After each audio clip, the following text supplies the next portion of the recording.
ಸರ್ಕಾರದ ನಾನಾ ಇಲಾಖೆಗಳಲ್ಲಿ ನೇರ ನೇಮಕಾತಿ ಪ್ರಕ್ರಿಯೆ ಕೈಗೆತ್ತಿಕೊಳ್ಳಲು ತೊಡಕಾಗುತ್ತಿದ್ದ ಹಾದಿಗೆ ಕೊನೆಗೂ ರಾಜ್ಯಪಾಲರು ಸಕಾರಾತ್ಮಕ ಸ್ಪಂದನೆ ನೀಡಲಿದ್ದಾರೆ. ಪರಿಶಿಷ್ಟ ಜಾತಿಗಳ ಉಪವರ್ಗೀಕರಣ ವಿಧೇಯಕಕ್ಕೆ ರಾಜ್ಯಪಾಲರಾದ ತಾವರ್ಚಂದ್ ಗೆಹ್ಲೋಟ್ ಕೊನೆಗೂ ಅಂಕಿತ ಹಾಕಿದ್ದಾರೆ.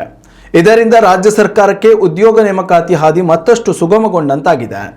ರಾಜ್ಯಪಾಲರನ್ನ ಭೇಟಿ ಮಾಡಿದ್ದ doctor G Parameshwar, KH Muniyappa, doctor HC. Mahadevappa, RB. Timmapur, Satish Jarkiholi ಮತ್ತು ಪ್ರಿಯಾಂಕಾ ಖರ್ಗೆ ನೇತೃತ್ವದ ಸಚಿವರ ನಿಯೋಗ ನೇರ ನೇಮಕಾತಿ ಪ್ರಕ್ರಿಯೆಗೆ ಸರ್ಕಾರಕ್ಕೆ ಎದುರಾಗುತ್ತಿರುವ ತೊಡಕುಗಳ ಬಗ್ಗೆ ಮನವರಿಕೆ ಮಾಡಿದೆ. ಲಕ್ಷಾಂತರ ಹುದ್ದೆಗಳು ಖಾಲಿ ಬಿದ್ದಿವೆ. ಉದ್ಯೋಗಾಕಾಂಕ್ಷಿಗಳು ಪಟ್ಟು ಬಿಡದೆ ಪ್ರತಿಭಟನೆ ನಡೆಸುತ್ತಿದ್ದಾರೆ. ಈ ವಿಧೇಯಕ ಜಾರಿಯಾಗದೆ ನೇರ ನೇಮಕಾತಿ ಸಾಧ್ಯವಾಗುವುದಿಲ್ಲ ಎಂದು ರಾಜ್ಯಪಾಲ ತಾವರ್ಚಂದ್ ಗೆಹ್ಲೋಟ್ರಿಗೆ ವಾಸ್ತವ ಸ್ಥಿತಿ ಬಗ್ಗೆ ತಿಳಿಸಿದೆ.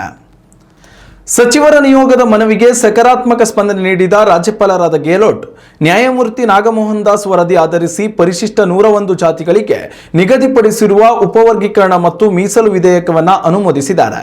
ಇದರಿಂದಾಗಿ ಪರಿಶಿಷ್ಟ ಜಾತಿ ಒಳ ಮೀಸಲು ಜಾರಿಯಾದ ಬಳಿಕವಷ್ಟೇ ನೇಮಕಾತಿ ಪ್ರಕ್ರಿಯೆ ನಡೆಸಬೇಕು ಎಂಬ ನಿಲುವು ಹೊಂದಿದ್ದ ರಾಜ್ಯ ಸರ್ಕಾರದ ಹಾದಿ ಮತ್ತಷ್ಟು ಸುಗಮಗೊಂಡಿದೆ.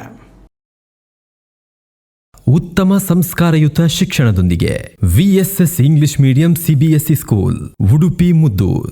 ನರ್ಸರಿಯಿಂದ 10ನೇ ತರಗತಿವರೆಗೆ ಶಿಕ್ಷಣದ ಜೊತೆಗೆ 5ರಿಂದ 10ನೇ ತರಗತಿವರೆಗಿನ ವಿದ್ಯಾರ್ಥಿನಿಯರಿಗೆ ಉತ್ತಮ ಹಾಸ್ಟೆಲ್ ಸೌಲಭ್ಯವೂ ಇದೆ. ನಿಮ್ಮ ಮಕ್ಕಳ ಪ್ರವೇಶಾತಿಗಾಗಿ ಈ ಸಂಖ್ಯೆಗೆ ಕರೆ ಮಾಡಿ.